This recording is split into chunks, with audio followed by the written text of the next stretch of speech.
La geometría asociada con esa relación es la siguiente.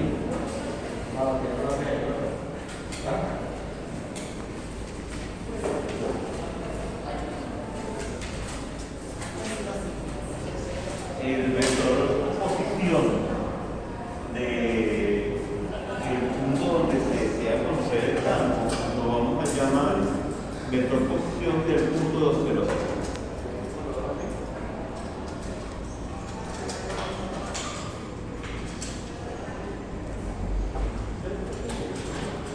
Es decir, el punto de observación es el lugar donde vamos a calcular el campo. Ahora, esta ecuación se basa en esa geometría. Este vector R unitario sale siempre de la carga.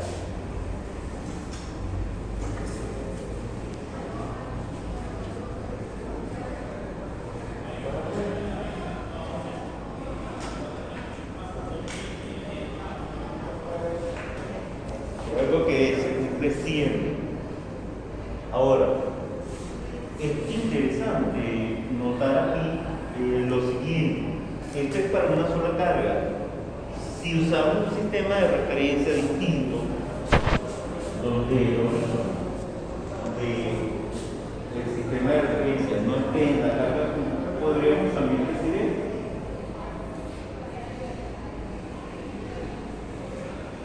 El campo eléctrico producido por una carga se puede poner entonces en función de este vector, que es el vector de diferencia. Con esa nomenclatura, R es el vector posición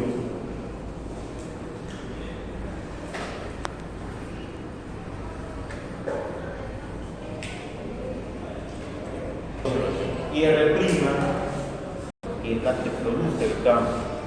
Ahora, de aquí se deduce cualquiera de estas expresiones de lo siguiente.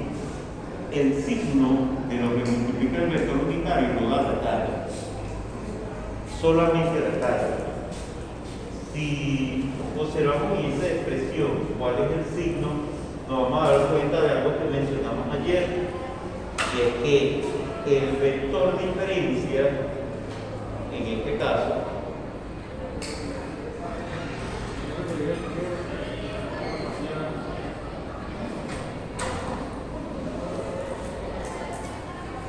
sería dividido entre el vector unitario.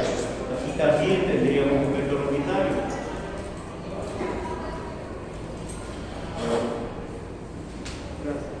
En cualquiera de los dos casos, esos vectores unitarios salen de la carga. No importa si la carga es positiva o negativa. Eso significa entonces lo siguiente, que el signo de lo que estamos multiplicando al vector unitario va a ser el mismo signo de carga. Por lo tanto, si la carga es positiva, el campo eléctrico tiene la dirección del propio vector unitario, es decir, sale de la carga positiva. En cambio, si la carga es negativa, el campo eléctrico tendrá el sentido contrario al vector unitario, se dirige hacia la carga negativa. Y eso es una propiedad importante.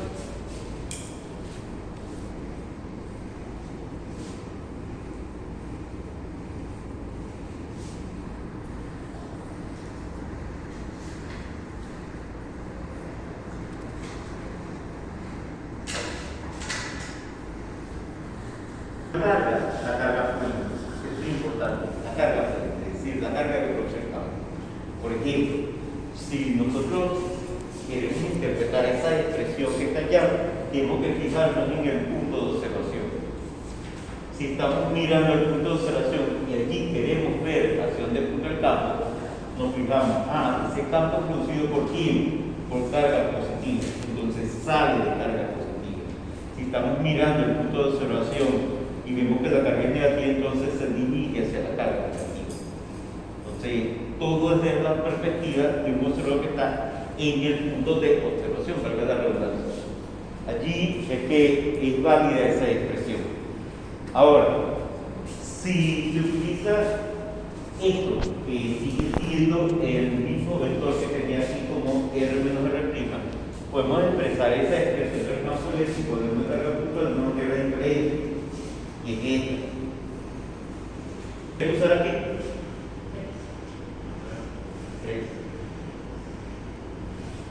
Noten lo que antes era el vector R es sustituido por R menos R'. De hecho, ambas expresiones son idénticas cuando R' vale 0. Y esto es lógico. Si R' es 0, la carga ¿dónde está? En el propio origen del sistema de referencia. Y de allí sale el vector R. De allí sale las dos expresiones serían idénticas cuando R' es el vector nulo. Ahora, tenemos dos expresiones.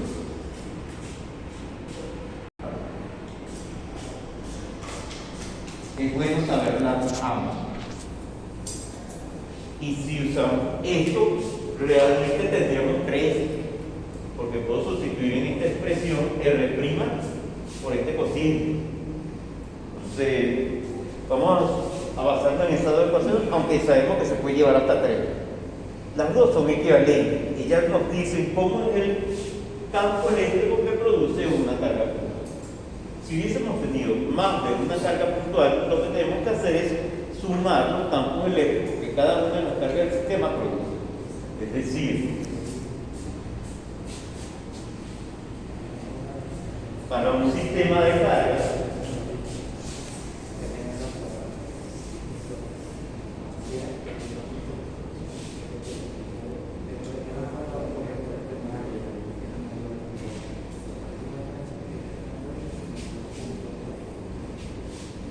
puntuales, donde ellas están localizadas en posiciones conocidas y separadas la una de la otra, es decir, podemos determinar la distancia de separación entre cada par de cargas. Ese sistema de cargas puntuales, donde se puede determinar la distancia de separación entre cada par de cargas, lo vamos a llamar el sistema discreto. Aquí tengo una carga 1 y por acá tengo una carga 2. Noten que puedo decir cuál es la distancia de separación entre este par de cargas. Si por acá tengo una carga 3, podré decir la distancia de separación entre cualquiera de este par, de estas cargas tomadas de par en par. Por ejemplo, la distancia de separación entre la carga 1 y la carga 2, y la distancia de separación entre la carga 2 y la carga 3, o la distancia de separación entre la carga 1 y la carga 3. Cuando tenemos esto, donde esas distancias de separación son mensurables, es decir, que las podemos medir, nosotros vamos a decir que estamos en presencia de un sistema de cargas discretas. Esto es un sistema de cargas discretas. Los sistemas de cargas discretos, el campo eléctrico se calcula según lo siguiente: hay que identificar dónde está el punto de observación.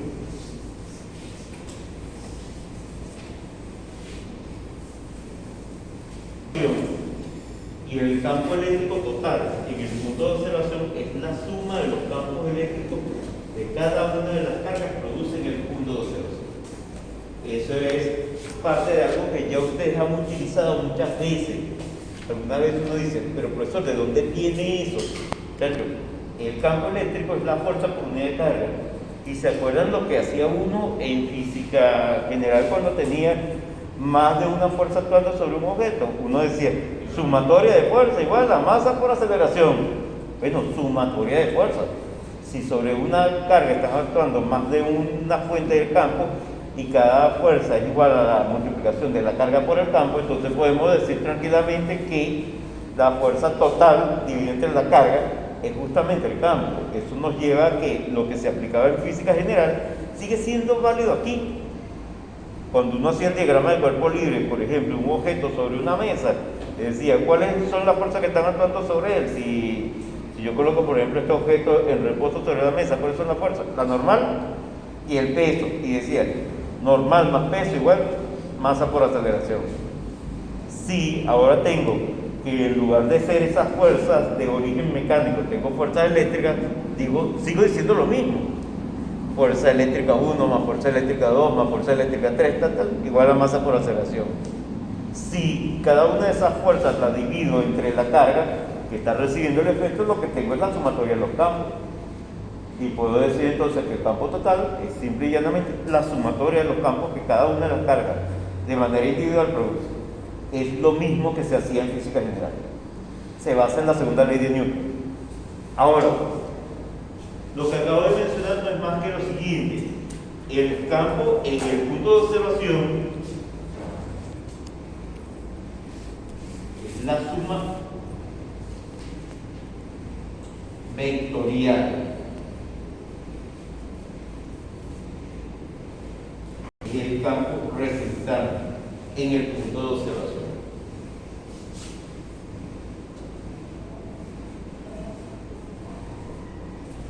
El sistema de n carga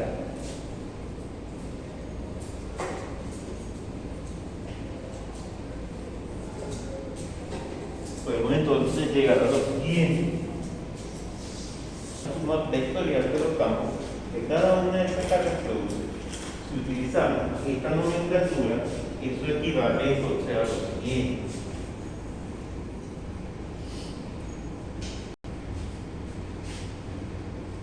Y podríamos decir que este es el campo en el extremo del vector posicional. Y esa ecuación es bastante útil para determinar el campo eléctrico que se produce debido a un sistema de carga. Vamos a hacer un ejemplo.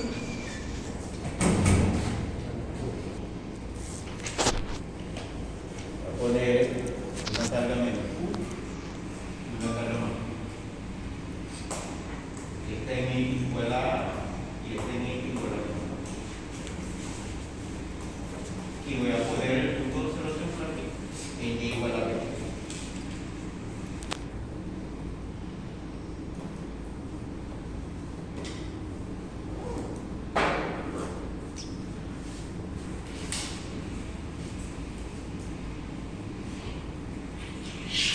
El campo eléctrico en este punto. El campo eléctrico en este punto será el campo eléctrico que la carga de la derecha produce más el campo eléctrico que la carga de la izquierda produce. En este punto. Si usamos esta nomenclatura, tenemos que identificar qué es R. R es la posición del punto de observación, es decir, la posición del lugar donde vamos a determinar el campo. Acuérdense que vamos a determinar el campo en este punto. ¿Cuál es la coordenada de ese punto? R será en el eje X 0, en el eje Y vale B y en el eje Z 0. Es decir, B por I. Ese es el vector posición del punto de observación.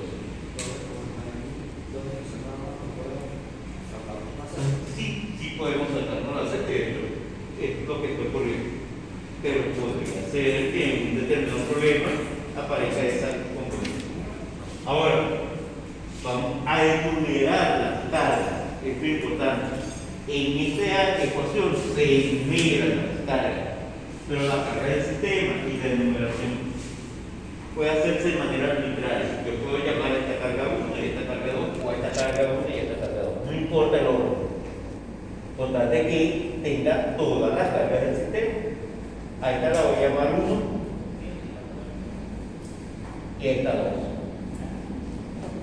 Si ustedes me preguntan por qué llamé a esta carga de la izquierda 1, voy a responder de manera grotesca. ¿Cómo? Tan sencillo como eso. Entonces, uno es de manera grotesca, por no decir de manera grosera. Vamos con la posición de la carga 1. R1 es la posición de esta carga que se encuentra en X igual a menos A.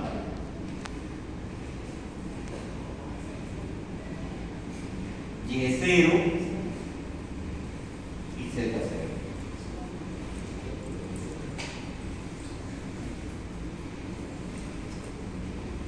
Y la posición de la carga 2 se encuentra en X igual a A, Y0 y Z0.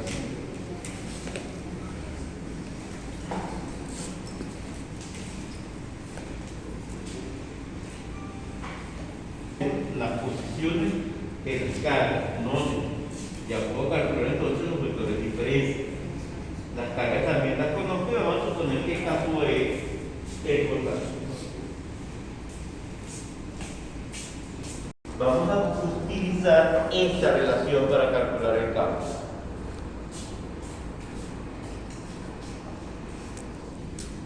campo del punto de observación será K sub E por Q sub 1 por R menos R1 por el módulo de R menos R1 al cubo más K sub E por Q sub 2 por R menos R2. Voy a hacer este término de la izquierda. ¿Cuál es la carga Q sub 1? La carga menos Q.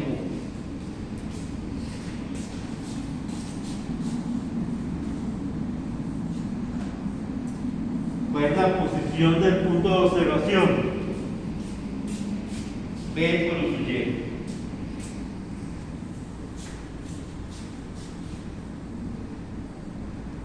¿Cuál es la posición de la carga 1? A por su X.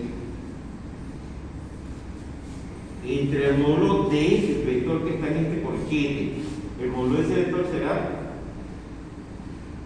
B cuadrado más A cuadrado y luego le sacamos la raíz, es decir, B más A al cuadrado elevado a 1/2.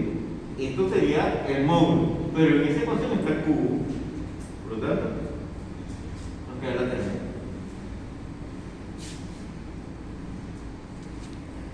Q sub 2 vale cubo.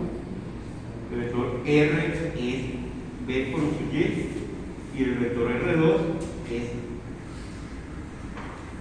A por su X. Dividido entre el módulo del vector elevado al cubo. El cuadrado más el cuadrado elevado nuevamente a la tercera. Obviamente aparece el mismo denominador, se puede tomar ese denominador como un factor común más, o este signo sería menos A por su X más B por su Y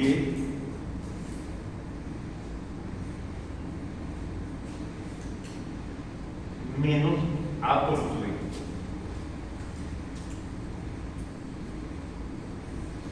Y en este corchete se simplifican algunas cosas. ¿Qué se simplifica allí? El B por su Y. Y nos queda entonces que A. Y ese sería el caso. Vamos a ver esto en el dibujo. Carga es negativa. El campo que produce una carga negativa en el punto de observación, ¿cómo se ve?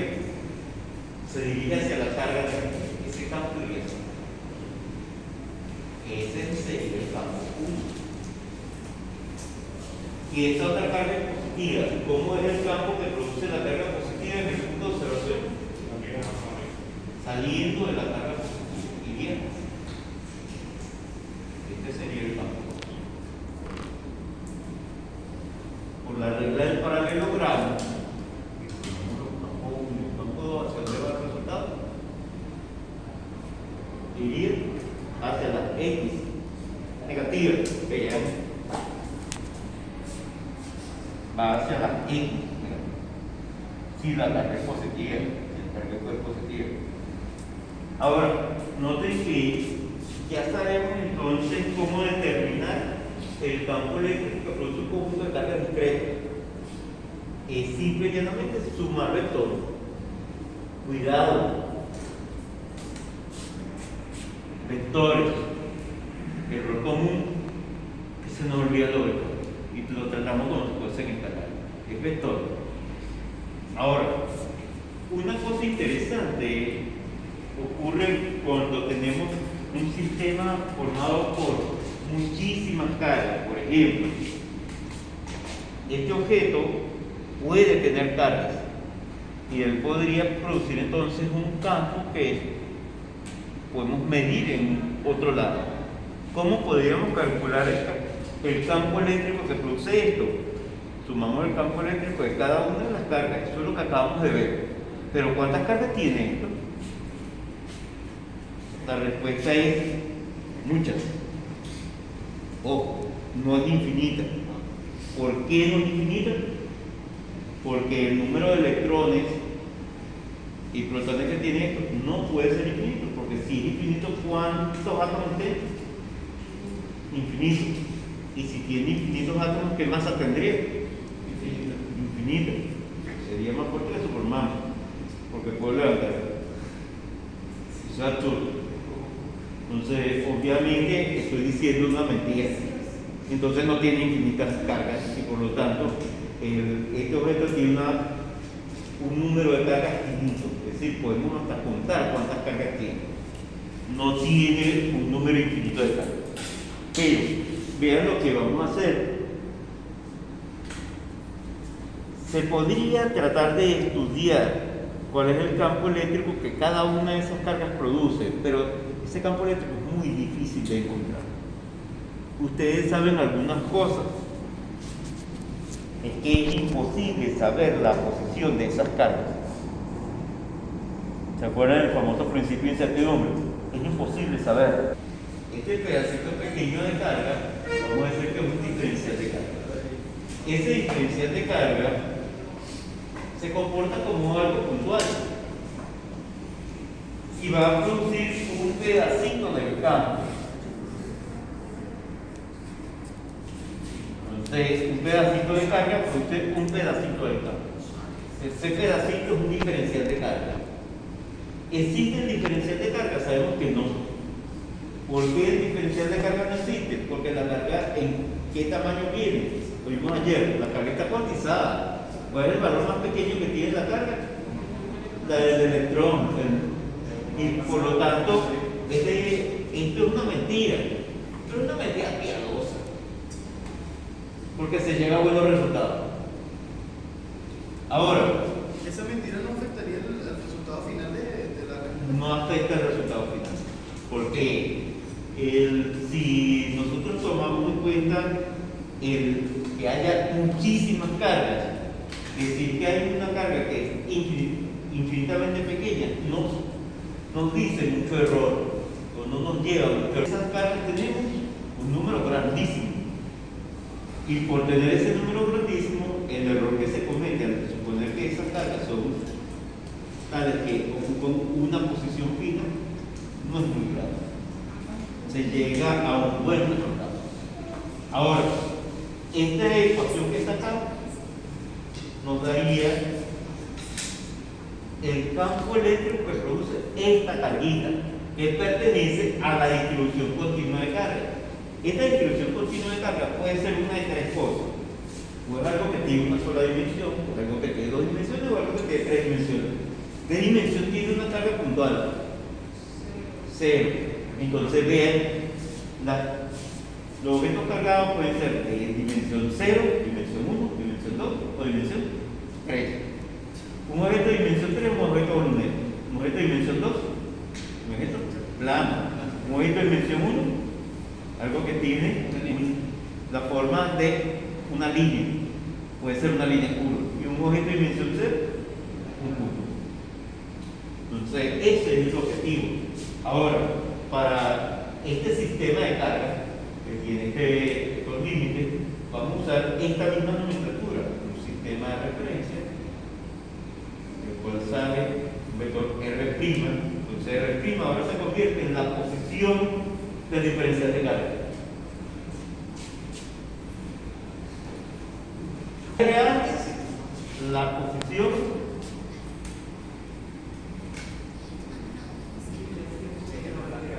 del punto de observación. ¿Qué es el punto de observación?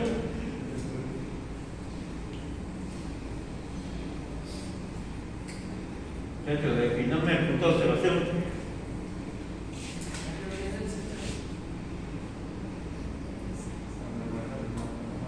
Perfecto, ¿dónde voy a calcular el campo? Ese es el punto de observación. El vector R menos R', un vector que va del diferencial de carga al punto de observación. Y ese diferencial de carga va a producir un pedacito del campo total. En el extremo del vector posición del punto de observación. Ahora, por el principio de superposición, ¿cómo calculamos calcularíamos el campo total que produce el sistema de carga continua. Tendríamos que sumar todos los campos producidos por cada diferencial de carga. Entonces, vamos a anotar algunas cosas porque en la arquitectura a veces no viene de todo claro.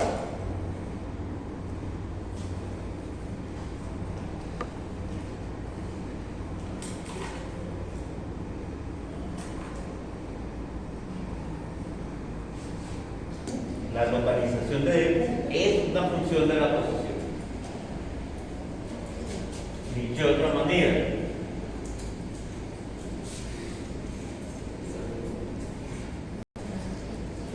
ese vector R' varía por la posición de los puntos del objeto cargado. Acuérdense que el objeto cargado tiene en cada uno de esos puntos un diferencial de carga. Otra cosa que algunos libros no toman en cuenta, no lo dicen de manera explícita, los diferenciales de carga son iguales. Y esto se debe a algo que ustedes conocen. Si todos los diferenciales de carga fuesen iguales, todas las derivadas darían siempre lo mismo, porque es el cociente entre dos diferenciales, que son cantidades infinitamente pequeñas, y sabemos que ellas cambian. Por lo tanto, de Q sabemos que tiende a cero por ser un diferencial, pero tiende a cero de manera distinta en cada uno de los puntos, o puede cambiar de manera distinta en cada uno de los puntos. Es decir,